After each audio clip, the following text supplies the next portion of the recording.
Morning, everyone. I'm Shauna Raban. I'm the Division Director at Dell Children's Ascension here in Austin. And I welcome you all to Austin. I'm glad so many made it, and no, not keeping you with the bad weather here. And I'm sad that a lot of people had to cancel just due to the ice storm. We don't typically get this weather in Austin, although maybe we should think about changing the dates because this is the second year in a row we've had to go virtual for some of it. Last weekend, I know we were sitting on a patio in 70-degree weather, and it should be like that next weekend. If anybody wants to come back or has hotel reservations they want to use or tickets, give me a call. I'll be here, and I'd be happy to show you around the beautiful city of Austin. But Houston did a wonderful job doing a virtual presentation and doing a wonderful conference last year, and so I'm glad that they tried it out and it worked, and now we're going to have a hybrid method. So this may be the wave of the future. We've had great attendance. We had a lot of registrations this year. We have local people, regional people, of course, and then national and international attendees. So Joel, this thing keeps getting bigger. You're doing a great job. So at Ascension, we like to start all of our meetings with a kind of reflection, something to think about as you move through the meeting. And mine today is a reflection that by William Mayo, one of the founders of the Mayo Clinic in Rochester. He said, "The glory of medicine is that it's constantly moving forward. There's always more to learn. The ills of today do not cloud the horizon of tomorrow, but act as a spur to a greater effort."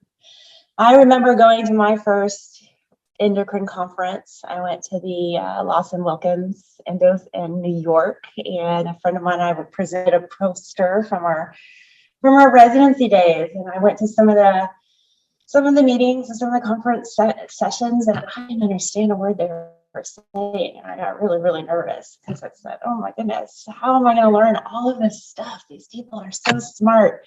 And now I think if I went back to that conference, I would understand what they're saying, and I would have a lot of questions, good questions to ask. And that is what we're doing here. So we have trainees, some from fellowship. I think we even may have some residents attending this conference. And this may seem a little kind of above their heads, but then they can come back and look at that information later and ask the expert questions. And we have a lot of great experts here to answer them. Now, with William Mayo, he also made a prediction. He said that the New York Times in 1931 asked him to make a prediction about health in the future. And they wanted him to think 80 years from now and what health would look like. And he predicted that the life expectancy of the developed countries would reach 70 years compared to less than 60 in 1931. And he was right. In 2010, the average life expectancy is 78. But what he did get wrong is he said contagious and infectious diseases have been largely overcome, and the average length of man has increased. So he did not predict that these contagious and infectious diseases would come back and impact our lifespan in our lives. So, we can predict things in the future, but we always got to pivot and realize that there's always going to be more to learn, and life is going to throw some different things at us. So, okay, a little bit of housekeeping first. We're going to talk about CME. This part's a little confusing. I'm sorry. Ascension's CME is a bit cumbersome, but once you've got it down, I think it will be really easy. And we'll go over this later in the conference too to help you log in. And then there was an email that you should have received when you registered before you participate, if you pull that up. But you're going to want to go to the Ascension CME. Cloud CME, so that link up there, and you will be, if you're not an Ascension employee, you will be able to put in your own email address and a password and create an account. And once you register, you can start doing the rest in terms of downloading for your attendance at the conference. And then our activity ID is 5353. So, and again, we'll show these slides later. I can print out some handouts that they provided.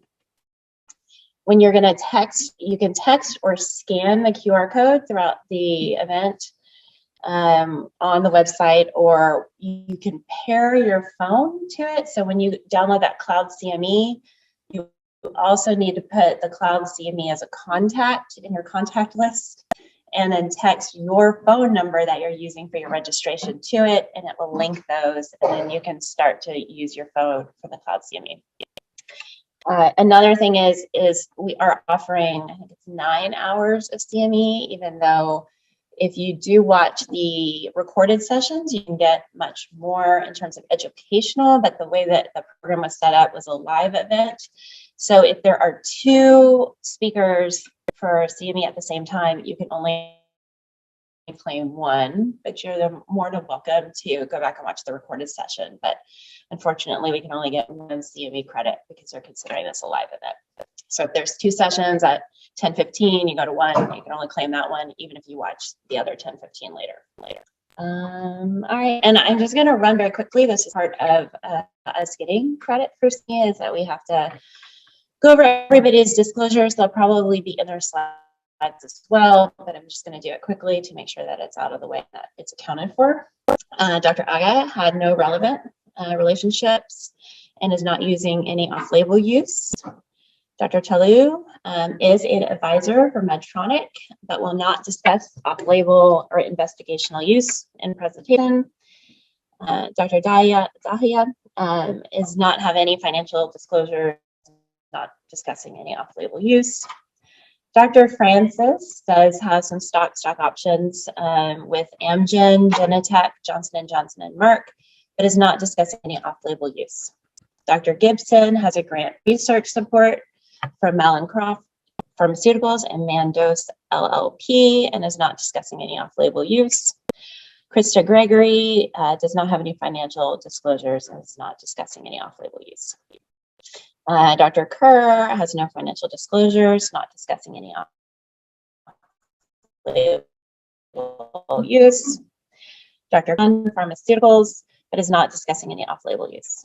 Dr. Lejar has a grant research support from BioMarin Pharmaceuticals and is on the Speakers Bureau of BioMarin, and is on the advisory review board membership for BioMarin, but is not discussing any off-label use.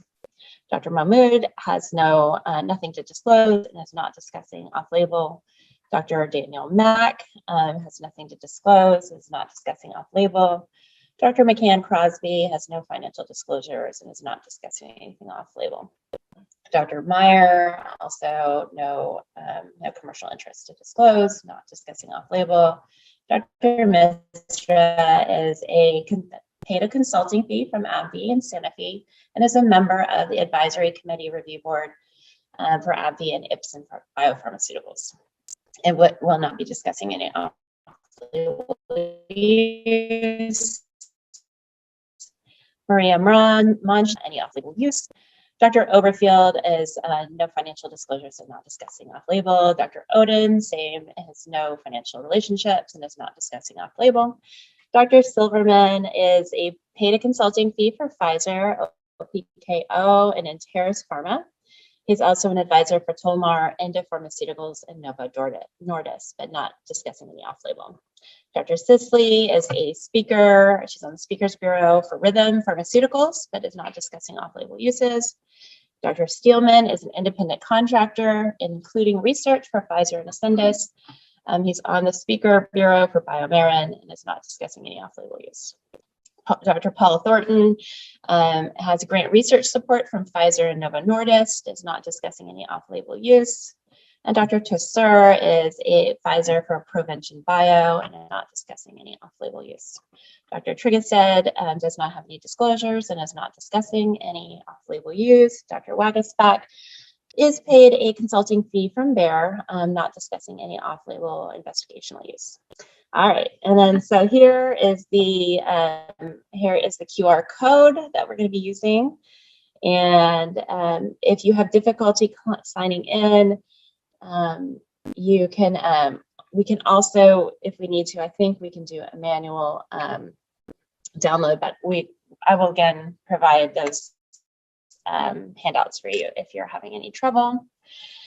And then finally, I just would really like to thank the PESTOLA committee, especially Joel Steelman. I've been told this is PESTOLA's his baby, and he really, he spends a lot of time and effort into this conference. I usually just kind of show up, drink my coffee, and listen to all these great speakers, and it takes a lot of time and effort behind this, starting months and months in advance. And my son, he plays for a little sports league, and they give a sportsmanship award at every game, and Joel Steelman is our sportsmanship award for the day. So. And then we also had a lot of help. Dr. John Oden, Dr. Jeannie Turgestad, Dr. Melissa Hand, Dr. Ricardo Gomez are all on the committee, and they all contribute and are present at those meetings and help get the meeting agenda together and provide advice and look at abstracts, and they're very, very helpful. Many of them are going to moderate today, but couldn't make it due to the weather and some COVID restrictions, but we're glad they're going to be online virtually, and then they're also participating virtually. I'd also like to thank Dr. Susan Nunez. She's going to be one of our moderators today, along with Joel Steelman. Daphne Consulting, she's our event planner, and she just did a wonderful job trying to, some of you, she tracked you down and found you and got your presentations and made sure that all the CME and everything was together. She was very organized. Hasita Basler was our CME or Children's Ascension for helping sponsor. I'd also ask you to go see our sponsors exhibitors. They provided money to the PESTOLA LLC, not to the PESTOLA conference, but they supported it and were very generous this year because they were so excited about having everybody back in person. So I welcome you all, and this is going to be a great conference. And Dr. Susan Nunez is going to introduce our first speaker. Oh, yes.